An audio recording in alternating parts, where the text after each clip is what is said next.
श्रीशैलेशदयापात्रं भक्त्यादिगुणार्णवं यतीन्द्रप्रवणं वन्देरं जयामातरं मुनिं लक्ष्मीनाथसमारम्भां नादयामनमध्यमाम् अस्मदाचार्यपर्यन्तां वन्दे गुरुपरम्परां यो नित्यम् अच्युतपदाम्बुजयुग्मरुक्मव्यामोहतस्तदितराणे तृणाय मेने अस्मद्गुरोर्भगवतोऽस्य देकसिन्धोः रामानुजस्य चरणौ शरणं प्रपद्ये। ఓం నమో వెంకటేశాయ. తుమ్కుంటలోని స్వయంభూ సింహముఖ శ్రీ కళ్యాణ వెంకటేశ్వర స్వామి క్షేత్రంలో జరుగుతున్నటువంటి వేద పఠనంలో భాగంగా ఈరోజు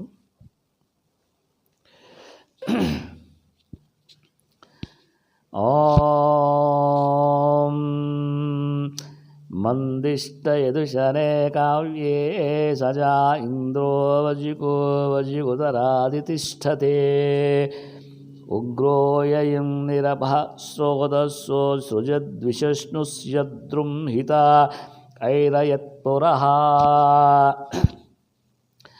ఆస్మారదం వృషభానే జ్యోతిష్టసే శార్యాతస్య ప్రభృతాయేషు మందసే ఇంద్రయథాసుత సోమేషు చాకనో నర్వాణాం శ్లోకమారోహసే దివిః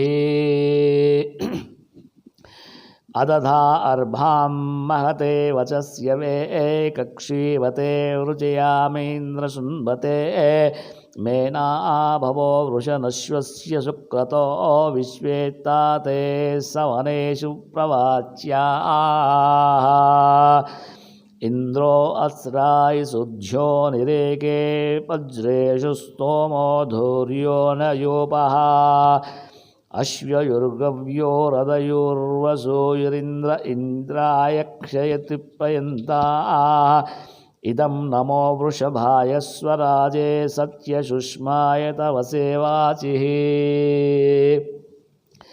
అస్మిన్నింద్రవృజనే సర్వవీరాస్మత్పూరీభిస్తవ శర్మన్యామాః. ఓం శాంతి శాంతి శాంతి. ఓం తం సుమేషం మహయాస్వర్విధం శతం యస్య శుభ్వః వాసాకమీరతే అత్యం నవాజం అవనస్యదం వదమేంద్రం వవృత్యామవసే సువృక్తిభిః స పర్వతో నాధరుణేష్వచ్యుతః సహస్రమూర్తిస్తవీశిషువావృధే ఇంద్రో యద్భ్రాత్రామబద్ధీన్నధీరో దేవృతముభ్యన్నార్నాంసి జర్నురాజో అందవాః సహిద్వరోద్వరిషు వవ్ర ఓదనే చంద్రముద్నో మాధవృద్ధో మనీషిభిః ఇంద్రం తమహే స్వప్తస్య యాధియా మమ్యిష్తారాతిం సహిపతిదర్దనః ఆయం వృణంతి దివే సద్మబర్హిషిః సముద్రం న శుభ్రస్వాభిష్టయః తం వృత్రాత్యే అనుతస్సురూతయః సుష్మా ఇంద్రమావతా అహూతత్సవః అభిస్వవృష్టిం మధే అస్య యుధ్యతో రగ్భీరివ ప్రవనే సశ్రురూతయః ఇంద్రో యద్వ్రజేదృశ్యమానో అందసాభినత ఫలస్య భరీదిరివత్రితః. ఓం శాంతి శాంతి శాంతి.